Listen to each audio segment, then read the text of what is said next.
आज आम सांबादिक सम्मेलन ये रखीचु आमर भुवनेश्वर म्युनिसिपालिटी सफाई मजदूर संघर साधारण संपादक सहदेव नायक हत्या घटना को लेकिन ये प्रेस मीट आज आम सहदेव नायक को न्याय दवापाई प्रति जो न्यायर आवश्यकता रही परिवार को जो सहायतार आवश्यकता रही आम सहदेव नायक हत्या घटना पर भुवनेश्वर म्युनिसिपालिटी ऑफिस आगे आम विक्षोभ प्रदर्शन करूँ।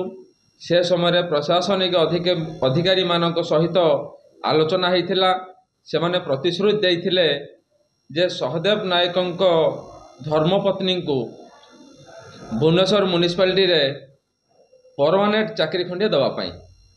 द्वितीय विषय थिला आमर सहदेव नायक परिवार को 30 लाख टंका प्रदान करने।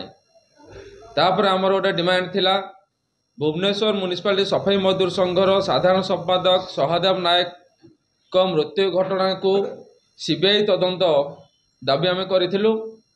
से सब विषय आलोचना होता किंतु एपर्यंत प्रशासन स्तर भुवनेश्वर म्युनिसिपालिटी तरफ कौन सी प्रकार आमर डिमांड जो थिला से डिमांड पूर्ण है ना।